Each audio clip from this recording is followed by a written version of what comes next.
Hello friend welcome to our YouTube channel. आज मैं आलोचना কৰিবলৈ লৈছোঁ गुवाहाटी ইউনিভাৰ্চিটিৰ যিটো বিয়াৰ্ডৰ কাৰণে যিটো এন্ট্ৰেন্স এক্সাম হ'ব সেই এক্সামৰ লাষ্ট যিটো পাৰ্ট আছিল লাষ্ট পাৰ্টৰ তিনিটা সিলেবাস তিনিটা কন্টেন্ট আছিল সিলেবাসৰ সেই তিনিটা হল আপোনাৰ ন্যাশনাল এডুকেশন পলিসি 2020 সমগ্ৰ শিক্ষা অভিযান আৰু সৰ্বশিক্ষা অভিযান। সো এই তিনিটাৰ ভিতৰত যিটো ন্যাশনাল এডুকেশন পলিসি 2020 আছিল সেইটোৰ বিষয়ে মই আজিৰ এই ভিডিঅ'টোত আলোচনা কৰিম। যেহেতু সেই পাৰ্টটোত টোটেল মাৰ্ক আছিল 40 মাৰ্কস আছিল 40 মাৰ্কসৰ দ্যাট মিন্স এটা কোশ্চেনত 4 মাৰ্ককৈ হলে তেনেহলে 10টা কোশ্চেন ইয়াৰ পৰা আহিব। গতিকে আপোনালোকে গুৰুত্ব সহকাৰে চাব মাত্ৰ 3টা কন্টেন্টত 10টা কোশ্চেন। সো এতিয়া চাওক ন্যাশনাল এডুকেশন পলিসিৰ জাস্ট মই কেইটামান পইণ্ট লৈছোঁ ইম্পৰ্টেণ্ট পইণ্ট লৈছোঁ পইণ্টখিনি খুবেই গুৰুত্বপূৰ্ণ পৰীক্ষাত অহাৰ খুবেই চান্স আছে আপোনালোকে চাই ল'ব। যেটো ফাৰ্স্ট পইণ্ট হল সেইটো হল the ministry of human resource development form a committee chaired by Dr. K. Kosturi Ranjan for preparing the national education policy. So policy to prepare করার কারণে ডক্টর কে কস্তুরী রঞ্জন নামৰ মানুহজনক কি কৰিছিল আপোনাৰ চেয়াৰপাৰসন বনাইছিল। কোনে বনাইছিল? MHRD অৰ্থাৎ মিনিষ্ট্ৰি অফ হিউম্যান ৰিসোৰ্স ডেভেলপমেন্টে কৰিছিল। আৰু ডক্টৰ কে কস্তুৰী ৰঞ্জন আছিল আপোনাৰ ইছৰোৰ ফৰ্মাৰ চিফ আছিল ডক্টৰ কস্তুৰী ৰঞ্জন কোন আছিল? ইছৰোৰ যেটো আমাৰ ইছৰো আছে ইছৰোৰ ফৰ্মাৰ চিফ পাৰ্সন আছিল। সো তেখেতক চেয়াৰপাৰসন বনাই ন্যাশনাল এডুকেশন পলিসি বনোৱাৰ এটা কমিটি প্ৰস্তুত কৰিছিল। কোনে কৰিছিল? মিনিষ্ট্ৰি অফ হিউম্যান ৰিসোৰ্স ডেভেলপমেন্টে অৰ্থাৎ চমুকৈ MHRD। নেক্সট পইণ্টটো হ'ল the committee was constituted in June 2017। কমিটিটো গঠন কৰা হৈছিল জুন মাহত 2017 চনৰ জুন মাহত কমিটিটো গঠন কৰা হৈছিল। নেক্সট থাৰ্ড পইণ্টটো হ'ল the committee submitted it's reports on May 31, 2019। 31 মে 2019 চনত কমিটিটোৱে যিটো ৰিপৰ্ট দিব লগা আছিল সেই ৰিপৰ্টটো সাবমিট কৰিছিল। আৰু national education policy was approved national education policy 2022 approve হৈছিল বাই দ্য ইণ্ডিয়ান গভৰ্ণমেণ্ট। কোনে এপ্ৰুভ কৰিছিল? ইণ্ডিয়ান গভৰ্ণমেণ্ট অফ ইণ্ডিয়াই এটো এপ্ৰুভ কৰিছিল কিমান তাৰিখত? 19 জুলাই 2020 চনত এটো এপ্ৰুভ হৈছিল। ন্যাশনাল এডুকেশন পলিসি 2020 যেটো আছে হেতু 29 জুলাই 2020 এটো এপ্ৰুভ হৈছিল। সো এতিয়া চাও নেক্সট পইণ্ট হল the new policy replaces the previous national policy on education 1986 অৰ্থাৎ NPE 1986 যেটো আছে হেতুক ৰিপ্লেস কৰিছে কোনটো? নতুন এডুকেশন পলিসিয়ে অৰ্থাৎ NAPA কি কৰিছে? NAPA ৰিপ্লেস কৰিছে NPE 1986 ক ৰিপ্লেস কৰিছে। নেক্সট আমি চাম এই পলিসিটোৰ ভিশনটো কি আছিল? Vision of the NEP 2020 national education policy 2020 envisions on India centric education systems that contribute directly to transforming our nation sustainably into one equitable and vibrant knowledge society by providing high quality education to all। এটো আছিল ভিশনটো আপোনালোকে চাই ল'ব। Next হল প্ৰভিশন কিছুমান আছে। প্ৰভিশন কি আছিল? প্ৰভিশনটো হল যে national education policy 2020 enact the numerous changes in India's education policy. It aims to increase the state expenditure on education from around 3% to 6% of the GDP 3%-ৰ পৰা 6% লৈকে এক্সপেন্ডিচাৰটো বৃদ্ধি কৰাৰ কথাটোহে এই এডুকেশন পলিসিয়ে মানে এটা এইম কৰিছিল, লক্ষ্য এটা লৈছিল। নেক্সট আমি চাম কিছুমান চেঞ্জ আৰু অবজেক্টিভ কিছুমান চাম। ল্যাঙ্গুৱেজৰ ক্ষেত্ৰত কি ধৰণৰ চেঞ্জ হৈছে এইটো আমি চাম। সো ল্যাঙ্গুৱেজৰ ক্ষেত্ৰত হল the new education policy 2020 has emphasized on the use of mother tongue or local language as the medium of the instruction till class 5।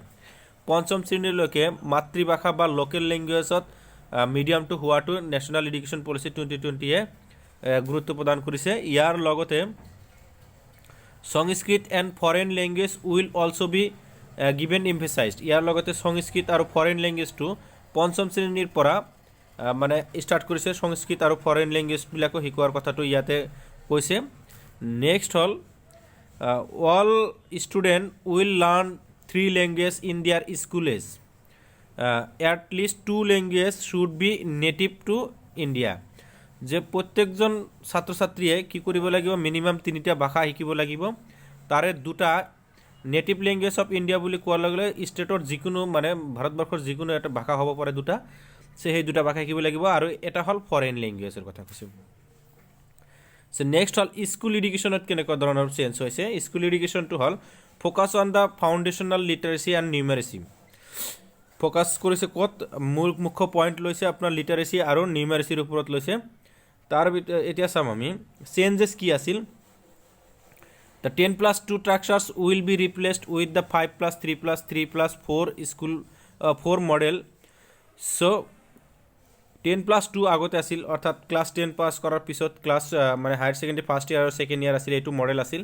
কিন্তু এতিয়া মডেলটো কৰিল 5+3+3+4। সেই মডেলটোৰ বিষয়ে এতিয়া চাম মডেলটো কেনেকুৱা ধৰণৰ আছিল। চ' ফাৰ্ষ্ট যিটো মডেল আছিল 5, চ' সেই 5টো হ'ল আপোনাৰ ফাউণ্ডেশ্যনেল ষ্টেজ হ'ল। দিছ ইজ ফাৰ্দাৰ চাব ডিভাইডেড ইনটু 2 পাৰ্টছ। ইয়াক দুটা ভাগত ভাগ কৰা আছে। এটা হ'ল 3 ইয়াৰ্ছ অফ প্ৰি প্ৰাইমাৰী অৰ অংগনবাদী, 3 বছৰৰ মানে অংগনবাদী আছিল, ফল'ড বাই ক্লাছেছ 1 and 2, আৰু পিছৰ দুটা আছিল 1 and 2। এতিয়া লয়াৰ প্ৰাইমাৰী ছেকশ্যনত যিহেতু 1 and 2টো আছে, কিন্তু ইয়াৰ লগতে অংগনবাদীত কি কৰিছে আপোনাৰ আৰু 3টা বছৰ লগ লগাই দিছে। সেই 3টা লগ লগাই 3টা আৰু ক্লাছ 1 2 লগ হৈ কিমানটা হৈছে 5টা, অৰ্থাৎ 5+2 হৈ গ'ল, যিটো 5 আছিল সেই 5টো হৈ গ'ল। চ' অংগনবাদীৰ 3 বছৰ নাইবা প্ৰি প্ৰাইমাৰী 3 বছৰ আৰু প্ৰাইমাৰীৰ পৰা 2টা বছৰ লৈছে, টোটেল 5 বছৰ। সেইটো হ'ল ফাউণ্ডেশ্যনেল ষ্টেজ বুলি কোৱা হৈছে। চ' ইয়াত কোনখিনি ল'ৰা ছোৱালীক মানে সামৰি ল'ব, ইয়াত 3 পৰা 8 বছৰৰ যিমান ল'ৰা ছোৱালী আছে সকলোকে ইয়াতে সামৰি ল'ব, আৰু ইয়াতে বেচিকেলি কি কৰিব, এক্টিভিটি বেছড লাৰ্ণিং হ'ব। নেক্সট হ'ল আপোনাৰ প্ৰিপেটৰী যিটো আছে, সেইটো হ'ল আপোনাৰ 3 পৰা 5 লৈকে, এইটো লয়াৰ প্ৰাইমাৰী ছেকশ্যনৰ 3 পৰা 5 লৈকে, and which will cover the 8 to 11 years, মানে 8 বছৰৰ পৰা 11 বছৰৰ ল'ৰা ছোৱালী থাকিব। ইয়াত কনক্ৰিট মেনাৰত শিকাব ল'ৰা ছোৱালীক। So' childrens it will gradually introduce the subject like speaking, reading, writing, physical education, language, তাৰপিছত আছে আপোনাৰ আৰ্ট, ছায়েন্স এণ্ড মেথামেটিক্স, এইবিলাকৰ ওপৰত গুৰুত্ব দিয়া হ'ব। নেক্সট হ'ল মিডিল ষ্টেজত, অৰ্থাৎ যিটো আপাৰ প্ৰাইমাৰী ছেকশ্যন অলৰেডি আছে সেইটো হ'ল আপোনাৰ 6 to 8 লৈকে আছে, সেইটোৰ কথা কৈছে মিডিল ষ্টেজটো 6 to 8, and covering the childrens between age 11 to 14 ইয়াৰ্ছত থাকিব। And it will introduce more abstract concept, মানে অলৰেডি আপোনাৰ যিটো 3 to 5 আছে তাতে এবষ্ট্ৰেক্ট কনচেপ্ট দিয়া আৰম্ভ হ'ব, কিন্তু মোৰ এবষ্ট্ৰেক্ট কনচেপ্টটো ক'ত হ'ব, আপোনাৰ মিডিল ষ্টেজত হ'ব, য'ত মেথামেটিক্সৰ, ছায়েন্সৰ, ছ'চিয়েল ছায়েন্সৰ, আৰ্টছ এণ্ড হিউমেনিটিছৰ বিষয়ে মানে ল'ৰা ছোৱালী শিকিব। যিটো ছেকেণ্ডাৰী ছেকশ্যন আছে, ছেকেণ্ডাৰী ছেকশ্যনত আপোনাৰ ক্লাছেছ 9 to কি হ'ব 12 হ'ব, and covering the age 14 to 19 years থাকিব, and it is divided into 2 parts. First one is 9 and 10 হ'ব, and second one is 11 and 12 হ'ব। নেক্সট আমি চাম NEP 2020 ৰিকমেণ্ডেড ইনষ্টিটিউট অফ এক্সামৰ সলনি কি কৰিছে, being held the every academic year, প্ৰত্যেক বছৰত যিটো মানে পৰীক্ষা পতা হয় বা এক্সাম লোৱা হয়, এই এক্সামৰ সলনি school students will only attend the 3 exams, মাত্ৰ 3বাৰহে এক্সামত বহিব। সেইটো হ'ল ক্লাছ 2ত বহিব, ক্লাছ 5 আৰু ক্লাছ 8ত বহিব।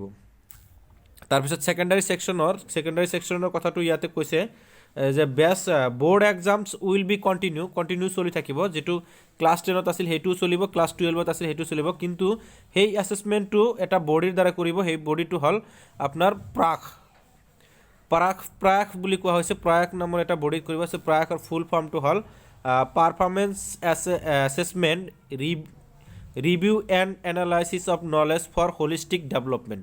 এই প্ৰাক নামৰ এটা বডিৰ সহায়ত কি কৰিব, আপোনাৰ 10 আৰু 12ৰ যিটো এক্সাম হয় এই এক্সামটো কণ্ডাক্ট কৰিব। নেক্সট হ'ল আপোনাৰ the policy aims at the reducing the কাৰিকুলামৰ লোডবিলাক ৰিডিউচিং কৰিব ষ্টুডেণ্টৰ ভিতৰত, and allowing them to the be more interdisciplinary and মাল্টিলেংগুৱেল। So' suppose কোনোবা এজন ষ্টুডেণ্টে বায়'লজিৰ লগতে কি ল'ব পাৰিব, হিষ্ট্ৰী ল'ব পাৰিব, বায়'লজি ইভেন কি কেমেষ্ট্ৰিৰ লগত যদি কোনোবাই কয় ইকনমিক্স পঢ়িব, ইকনমিক্সো ল'ব পাৰিব, এন্থ্ৰপলজিও ল'ব পাৰিব, এনেকুৱা ধৰণৰ মানে আপোনাৰ ইণ্টাৰডিচিপ্লিনাৰী থাকিব। ইয়াতে ফিক্স নহয় যে ছায়েন্স ষ্ট্ৰীমত বেকগ্ৰাউণ্ডত পঢ়িলে কেৱল ছায়েন্সৰ ছাবজেক্টে ল'ব লাগিব, আৰ্টছত পঢ়িলে আৰ্টছৰ ল'ব লাগিব, কমাৰ্চত পঢ়িলে কমাৰ্চত ল'ব লাগিব, সেনেকুৱা ধৰণৰ কোনো ধৰণৰ ফিক্স নাথাকিব। এইটো ইণ্টাৰডিচিপ্লিনাৰী থাকিব, মানে ষ্টুডেণ্টৰ চইচ অনুযায়ী তেওঁলোকে ছাবজেক্ট চইচ কৰিব পাৰিব।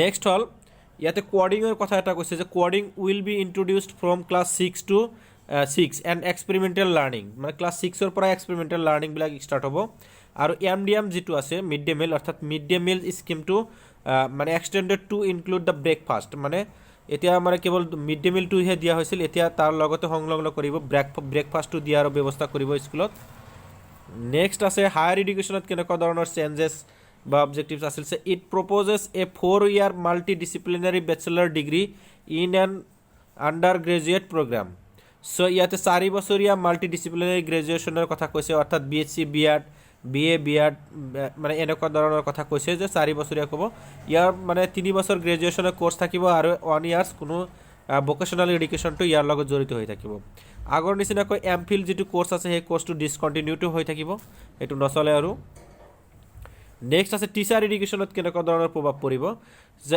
NEP 2020 puts forward many policy changes when it comes to teachers and teacher education to be become a teacher 4-year bachelors of education will be minimum requirement for needed 2030 so 2030 ভিতৰত মানে কোনো এজন যদি 30 পিছত মানে actually মানে হেতু fixed কৰিব 2030 পিছত যে কোনো এজনে যদি টিচাৰ হ'ব বিচাৰে তেওঁ মিনিমাম 4 ইয়াৰ্ছৰ যেটো ব্যাচেলাৰ্ছ অফ এডুকেশ্যন আছে হেতু কমপ্লিট কৰিব লাগিব আদাৰৱাইজ তেওঁ টিচাৰ হ'ব নোৱাৰিব সো এইখিনি মই জাস্ট পইণ্ট কেইটামান লিখি লৈছিলো সো এই পইণ্টখিনি মই আপোনালোকৰ লগত আলোচনা কৰিছো সো আশা কৰিছো এই ভিডিওটো চাই আপোনালোকে উপকৃত হ'ব আৰু মই এইটো আশা কৰিছো যে এনেকুৱা ধৰণৰ মানে কনসেপ্টৰ পৰা আপোনালোকৰ যেটো এন্ট্ৰেন্স আছে এই এন্ট্ৰেন্সত কোশ্চেন আহিব থ্যাংক ইউ